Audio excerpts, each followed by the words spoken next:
They said Chief Okorie's household was blessed, but blessings sometimes attract the deepest shadows. For many years, Adaku, the first wife, lived in quiet dignity, carrying her prayers like treasures pressed close to her heart. She was gentle, soft-spoken, the kind of woman whose presence soothed storms. Her only sorrow was her inability to conceive. But when Chikamso finally came into her life after 12 long years of tears and humiliation, she believed the heavens had opened for her. The day the boy was born, the village seer spoke words that echoed through every ear. This child will rise above kings. His mother will celebrate. His enemies will bow with trembling. That prophecy, though meant as a blessing, was the seed that awakened the deepest envy in Makwo, the second wife.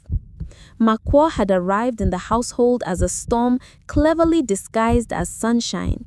She was beautiful, bold, and determined. She believed Chief Okorie deserved a woman who would fill the compound with children, and when she herself could not conceive after years of trying, that belief turned into a poison she drank daily. But the village whispers hurt her far more than her empty womb ever did. Adaku is the favored wife. Her son will inherit everything. Makwa is just a shadow in this house. Each whisper sliced through her pride like a blade, and so her envy matured into hatred, silent, poisonous, patient. One moonless night, she journeyed to the edge of the village where a strange woman covered in red chalk waited beneath the twisted branches of the ube tree. Makwa's heartbeat echoed in her ears as she spoke her desire. "I want the boy gone." The woman smiled, showing teeth stained with kola. "If you want another's destiny, you must first clear the path." Fear trembled inside Makwo, but greed silenced it. She nodded, sealing a pact that would soon turn Chief Okorie's household into a battlefield of shadows. From that night on, Makwo's wickedness did not roar, it whispered. It did not strike openly, it hid behind kind smiles, sweet words, and gifts wrapped in false sisterhood. She began replacing Adaku's herbs with poisonous substitutes, bribing the maid to spill oil on the paths Adaku walked, whispering unseen lies into Chief Okorie's ears until suspicion slowly replaced his affection. He did not accuse Adaku directly, but she saw the coldness in his eyes, the hesitation when he looked at her, the way he questioned every action. Yet Adaku endured. She prayed through her tears, her only strength, the little boy who clung to her wrapper with innocent devotion. Her suffering did not escape everyone's notice, especially not Mama Nena, the elderly widow next door who watched the household with eyes sharpened by decades of wisdom and pain. "Child," Mama Nena once told Adaku, "wickedness does not always shout. It sings lullabies and calls itself love." Still, Adaku refused to hate. She believed goodness, even when bruised, would find its way home. But Makwa's hatred was not satisfied. Her real target was not Adaku, it was the boy, the child of prophecy. Chikamso was 10 when her final plan took shape. He was smart, respectful, and loved by everyone who met him. His laughter filled the compound like morning sunshine. Everyone adored him, everyone except Makwo. She waited until Adaku traveled to bury her uncle in a distant village, leaving Chikamso behind under Chief Okorie's watch. That evening, Makwo prepared a special meal, spiced jollof rice with grilled fish, the boy's favorite. She smiled as she carried it to him, a smile too wide, too rehearsed. But the moment he swallowed the first spoonful, something strange happened.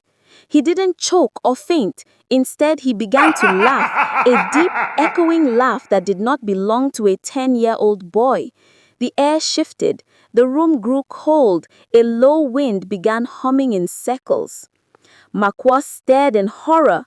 The charm was supposed to silence the boy forever, not awaken whatever ancient spirit was attached to his destiny. Suddenly, Mama Nena burst through the door.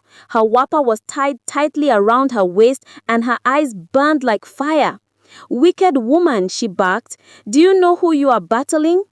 She scattered white powder across the floor. Instantly, the room vibrated. Chikamso coughed, the strange laughter fading, and collapsed into her arms. Makwa screamed and stumbled back. "What? What is happening? Why isn't he dead?" Mama Nena's voice thundered. "Because the hand of God is stronger than the hand of wickedness." She shouted for water, palm kernel oil, salt, anything to cleanse the child. Makwa ran out of the room, not out of concern, but from a terror so deep it shook her bones. She realized the charm she used had backfired and exposed her soul. By the time Chief Okorie returned from a business meeting, the compound was in chaos. He demanded an explanation, his voice trembling. Mama Nena stood tall, her frail frame strengthened by righteous fury. "This child carries a destiny greater than your wealth, and this woman, your wife, has been trying to destroy him since he was born." Chief Okorie's face hardened. "Nena, be careful with your words. Makwa would never." But Mama Nena drew 3 chalk lines on the ground. "Let truth walk through these lines. Lies shall burn." She commanded Makwa to step forward. Makwa was trembling violently, but pride pushed her forward. As she crossed the first line, her knees buckled.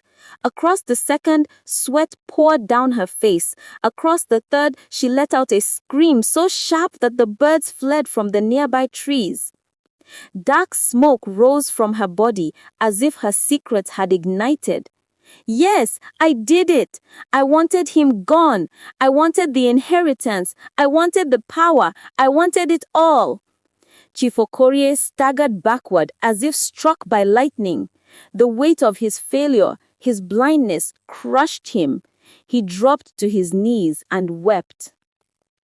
Adaku returned the next day to find the entire compound filled with elders and villagers.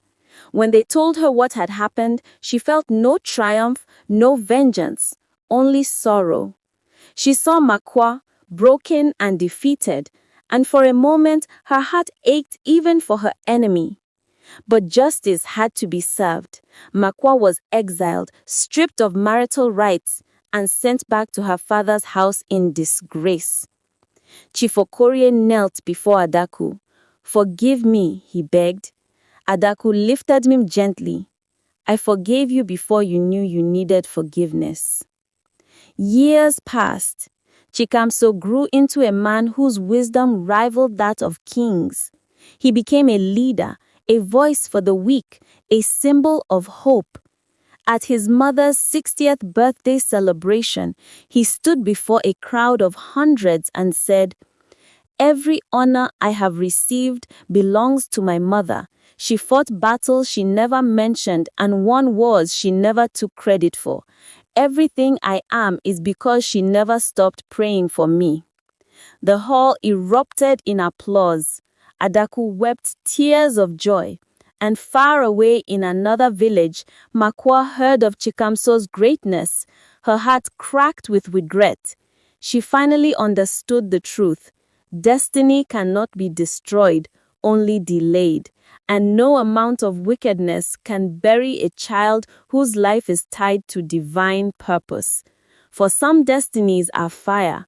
The more you try to extinguish them, the brighter they burn.